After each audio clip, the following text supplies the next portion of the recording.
Amor por su palabra te da la bienvenida a este hermoso devocional diario. Te exaltaré, mi Dios, mi Rey. Y bendeciré tu nombre eternamente y para siempre. Cada día te bendeciré. Y alabaré tu nombre eternamente y para siempre. Salmo 145 versículos 1 y 2.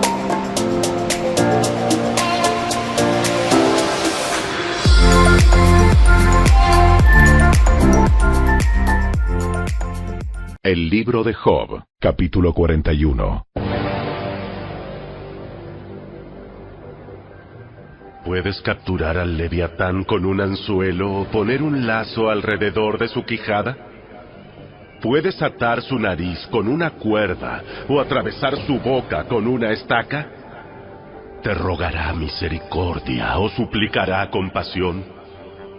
¿Querrá trabajar para ti y ser tu esclavo toda la vida? ¿Puedes hacer de él una mascota, como con un pájaro, o darlo a tus niñas para que jueguen con él? ¿Intentarán los mercaderes comprarlo para venderlo en sus carpas? ¿Será herida su piel por las lanzas o su cabeza por un arpón? Si le pones la mano encima, te dará una batalla que no olvidarás. No volverás a intentarlo. Es inútil tratar de capturarlo. El cazador que lo intente será derribado. Y como nadie se atreve a molestarlo a él, ¿quién podrá hacerme frente a mí? ¿Quién me ha dado algo para que tenga que pagárselo? Todo lo que hay debajo del cielo es mío. Quiero hacer hincapié en las extremidades del leviatán, en su enorme fuerza y en su apariencia tan llena de gracia. ¿Quién puede quitarle la piel? ¿Y quién puede penetrar su doble capa de armadura? ¿Quién podría abrir sus mandíbulas a la fuerza? Sus dientes dan terror. Las escamas en su lomo son como hileras de escudos fuertemente selladas. Están tan apretadas que el aire no puede pasar entre ellas. Cada escama está fuertemente pegada a la siguiente. Están entrelazadas y nada puede traspasarlas. Cuando estornuda, lanza destellos de luz. Sus ojos son como el rojo del amanecer. De su boca saltan relámpagos, destellan llamas de fuego. Humo sale de sus narices, como el vapor de una olla calentada al fuego hecho de juncos. Su aliento podría encender el carbón, porque de su boca salen llamaradas. La tremenda fuerza del cuello del leviatán infunde terror donde quiera que va.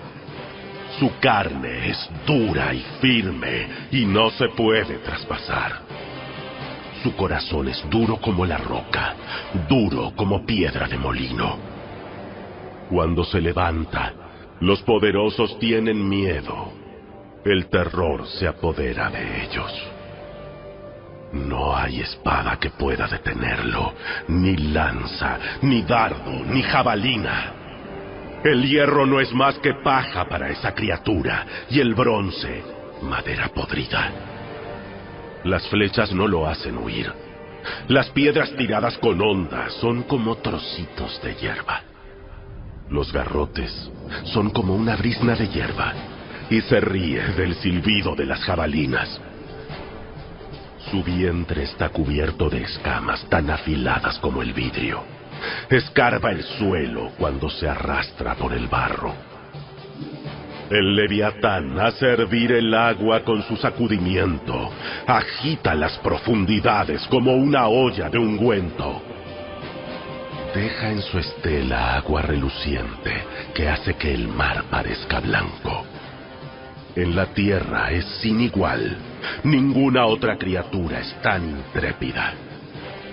De todas las criaturas, es la más orgullosa. Es el rey de las bestias.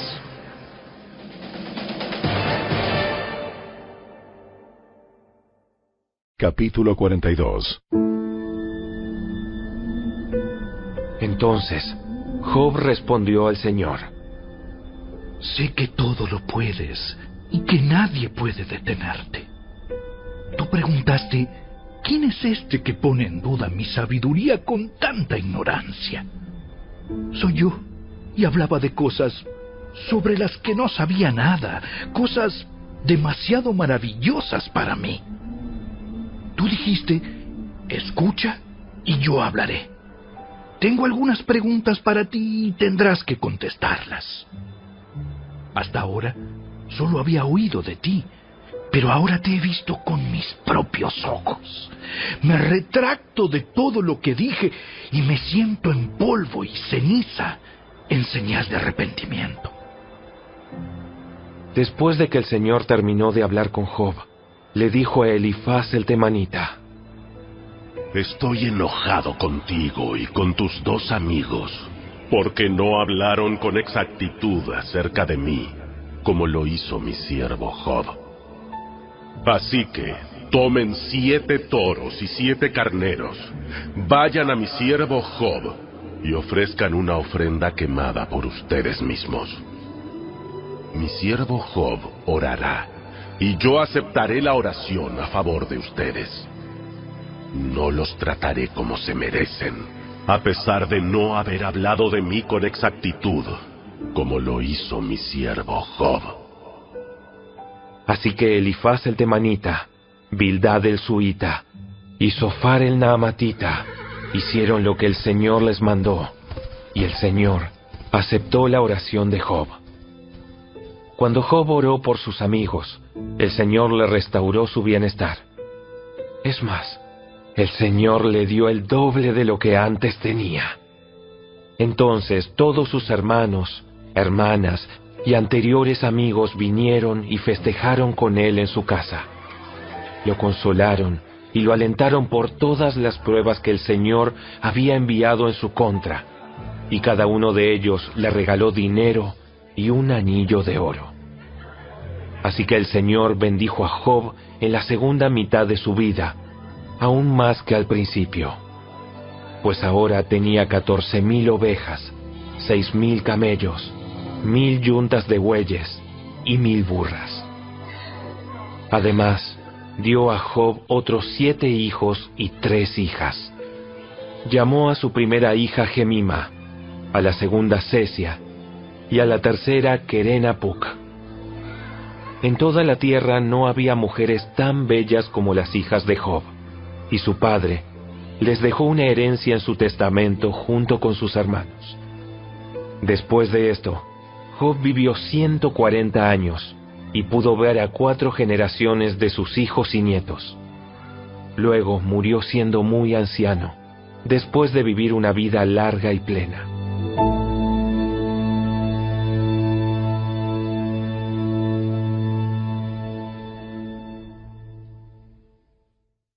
Los Hechos de los Apóstoles. Capítulo 16. Pablo fue primero a Derbe y luego a Listra, donde había un discípulo joven llamado Timoteo. Su madre era una creyente judía, pero su padre era griego. Los creyentes de Listra e Iconio tenían un buen concepto de Timoteo, de modo que Pablo quiso que él los acompañara en el viaje. Por respeto a los judíos de la región, dispuso que Timoteo se circuncidara antes de salir, ya que todos sabían que su padre era griego. Luego, fueron de ciudad en ciudad, enseñando a los creyentes a que siguieran las decisiones tomadas por los apóstoles y los ancianos de Jerusalén. Así que las iglesias se fortalecían en su fe, y el número de creyentes crecía cada día. Luego, Pablo y Silas viajaron por la región de Frigia y Galacia, porque el Espíritu Santo les había impedido que predicaran la palabra en la provincia de Asia en ese tiempo. Luego, al llegar a los límites con Misia, se dirigieron al norte, hacia la provincia de Bitinia, pero de nuevo el Espíritu de Jesús no les permitió ir allí. Así que siguieron su viaje por Misia hasta el puerto de Troas. Esa noche, Pablo tuvo una visión. Puesto de pie, un hombre de Macedonia al norte de Grecia, le rogaba: ven aquí a Macedonia y ayúdanos. Entonces decidimos salir de inmediato hacia Macedonia, después de haber llegado a la conclusión de que Dios nos llamaba a predicar la buena noticia allí.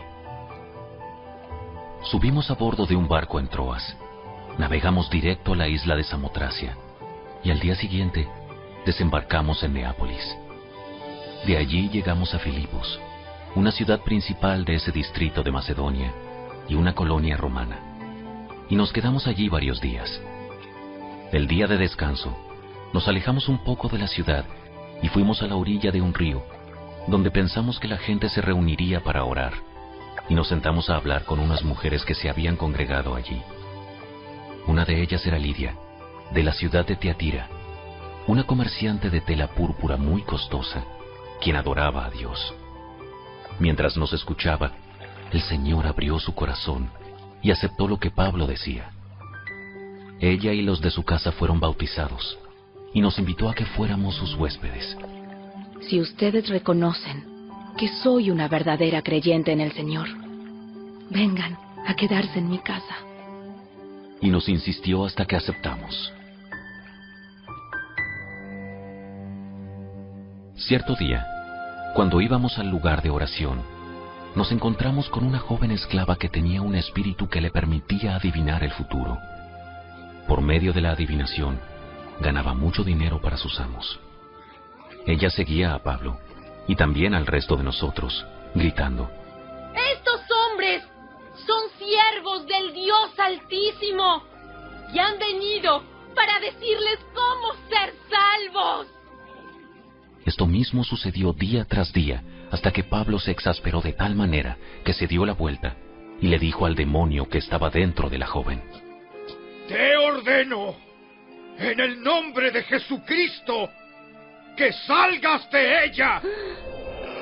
Y al instante el demonio la dejó. Las esperanzas de sus amos de hacerse ricos ahora quedaron destruidas. Así que agarraron a Pablo y a Silas y los arrastraron hasta la plaza del mercado ante las autoridades. Toda la ciudad está alborotada a causa de estos judíos. Enseñan costumbres que nosotros, los romanos, no podemos practicar porque son ilegales. Enseguida se formó una turba contra Pablo y Silas, y los funcionarios de la ciudad ordenaron que les quitaran la ropa y los golpearan con varas de madera. Los golpearon severamente y después los metieron en la cárcel. Le ordenaron al carcelero que se asegurara de que no escaparan. Así que el carcelero los puso en el calabozo de más adentro y les sujetó los pies en el cepo. Alrededor de la medianoche, Pablo y Silas estaban orando y cantando himnos a Dios, y los demás prisioneros escuchaban. De repente, hubo un gran terremoto y la cárcel se sacudió hasta sus cimientos. Al instante todas las puertas se abrieron de golpe y a todos los prisioneros se les cayeron las cadenas. El carcelero se despertó y vio las puertas abiertas de par en par. Dio por sentado que los prisioneros se habían escapado, por lo que sacó su espada para matarse. Pero Pablo le gritó: ¡Detente! ¡No te mates! ¡Estamos todos aquí! El carcelero pidió una luz y corrió al calabozo y cayó temblando ante Pablo y Silas. Después los sacó y les preguntó: Señores, ¿qué debo hacer para ser salvo? Ellos le contestaron: Cree en el Señor Jesús y serás salvo, junto con todos los de tu casa. Y le presentaron la palabra del Señor, tanto a él como a todos los que vivían en su casa. Aún a esa hora de la noche, el carcelero los atendió y les lavó las heridas. Enseguida ellos lo bautizaron a él y a todos los de su casa. El carcelero los llevó adentro de su casa y les dio de comer. Y tanto él como los de su casa se alegraron, porque todos habían creído en Dios. A la mañana siguiente, los funcionarios de la ciudad mandaron a la policía para que le dijera al carcelero: ¡Suelta a esos hombres! Entonces el carcelero le dijo a Pablo: Los funcionarios de la ciudad han dicho que tú y Silas quedan en libertad. Vayan en paz. Pero Pablo respondió: Ellos nos golpearon en público, sin llevarnos a juicio, y nos metieron en la cárcel. Y nosotros somos ciudadanos romanos. ¿Ahora quieren que nos vayamos a escondidas? De ninguna manera. Que vengan ellos mismos a ponernos en libertad.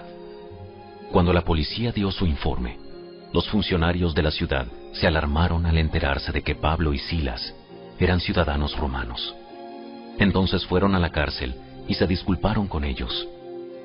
Luego los sacaron de allí y les suplicaron que se fueran de la ciudad. Una vez que salieron de la cárcel, Pablo y Silas regresaron a la casa de Lidia. Allí se reunieron con los creyentes y los animaron una vez más. Después se fueron de la ciudad.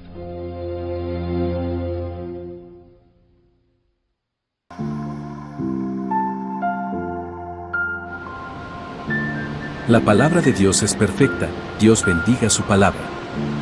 Justo es Jehová en todos sus caminos, y misericordioso en todas sus obras. Cercano está Jehová a todos los que le invocan, a todos los que le invocan de veras. Salmo 145 versos 17 y 18. Te esperamos el día de mañana.